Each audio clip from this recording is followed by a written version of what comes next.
BLM Kerala, Tamil Nadu, Pondicherry. UDF അധികാരത്തിലെത്തുമെന്ന പലവിധ exit poll ഫലങ്ങളും ശുഭപ്രതീക്ഷകളും അവകാശവാദങ്ങളുമൊക്കെ പുറത്തു വരുന്നതിനിടെ കോൺഗ്രസിനുള്ളിൽ മുഖ്യമന്ത്രി സ്ഥാനത്തെ ചൊല്ലിയുള്ള ചർച്ചകളും സജീവമാകുന്നു.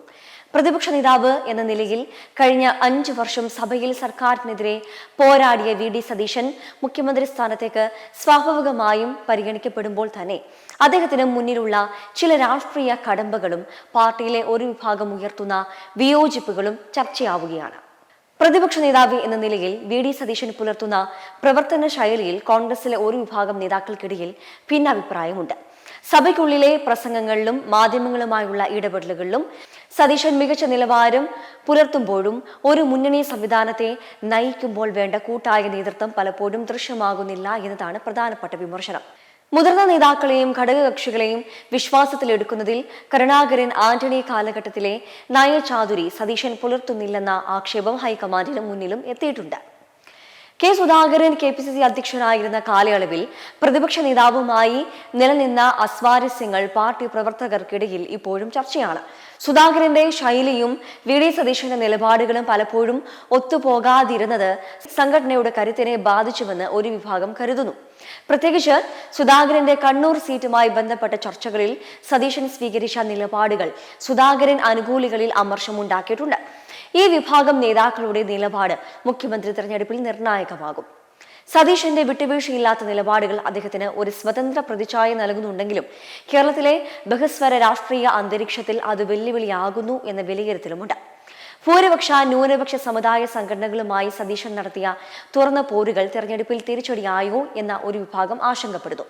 സഭാ നേതൃത്വവുമായോ NSS പോലെയുള്ള സംഘടനകളുമായോ ഉള്ള അഭിപ്രായ വ്യത്യാസങ്ങൾ പരിഹരിക്കുന്നതിൽ സതീശൻ കാണിക്കുന്ന കർക്കശ നിലപാട് മുഖ്യമന്ത്രി പദത്തിലേക്ക് എത്തുമ്പോൾ തടസ്സമായേക്കാം.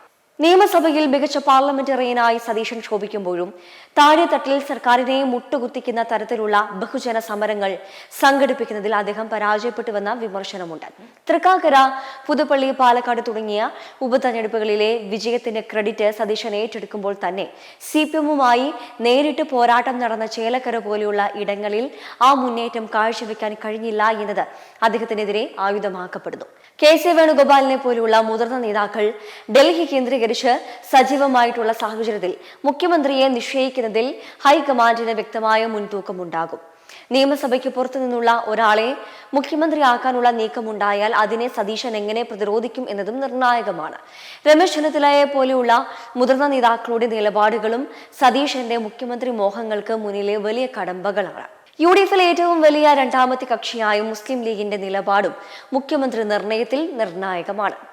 ഉമ്മൻചാണ്ടിയുടെ ശൈലി ഘടകകക്ഷികളെ ചേർത്ത് പിടിക്കുന്നതിൽ ഉമ്മൻചാണ്ടി കാണിച്ചിരുന്ന അസാമാന്യമായ വഴക്കം സതീശനിൽ കാണാനില്ലെന്ന പരാതി ലീഗ് നേതൃത്വത്തിനുണ്ട്. രണ്ടാം മുഖ്യമന്ത്രി പദം സതീശൻ മുഖ്യമന്ത്രിയാകുന്ന പക്ഷം ഭരണത്തിൽ കൂടുതൽ സ്വാധീനം ഉറപ്പിക്കാൻ ലീഗ് ഉപമുഖ്യമന്ത്രി പദവിയോ പ്രധാനപ്പെട്ട വകുപ്പുകളോ ശക്തമായി ആവശ്യപ്പെടാൻ സാധ്യതയുണ്ട്. ഇതിനെ സതീശൻ എങ്ങനെ കൈകാര്യം ചെയ്യും എന്നത് കണ്ടറിയണം.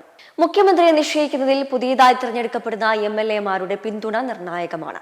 സതീശൻ കൊണ്ടുവന്ന സെമി കേഡർ സ്വഭാവത്തിലുള്ള മാറ്റങ്ങളോട് പല MLA-മാർക്കും വിയോജിപ്പുണ്ട്. തന്റെ വിശ്വസ്തരായ എത്ര പേര് നിയമസഭയിൽ എത്തുന്നു എന്നതിനെ ആശ്രയിച്ചിരിക്കും VD സതീശന്റെ രാഷ്ട്രീയ ഭാവി. സഭയിലെ പോരാട്ട വീര്യം സതീശന് അനുകൂലമാണെങ്കിലും പാർട്ടിയിലെ ആഭ്യന്തര കലഹങ്ങളും സാമുദായിക സംഘടനകളുമായുള്ള തണുത്ത ബന്ധവും അദ്ദേഹം മറികടക്കേണ്ട വലിയ തടസ്സങ്ങളിൽ ഒന്നാണ്. ഹൈക്കമാൻഡ് ഒരു സമവായ സ്ഥാനാർത്ഥിയെ തിരഞ്ഞാൽ അത് VD സതീശന്റെ മോഹങ്ങൾക്ക് തിരിച്ചടിയായേക്കാം. മെമ്പർമാരുടെ നിക്ഷേപങ്ങൾക്ക് ഉയർന്ന ലാഭവിഹിതം നൽകുന്ന കേന്ദ്ര സർക്കാർ സഹകരണ registered society Bharat Lajna multi state housing cooperative society limited.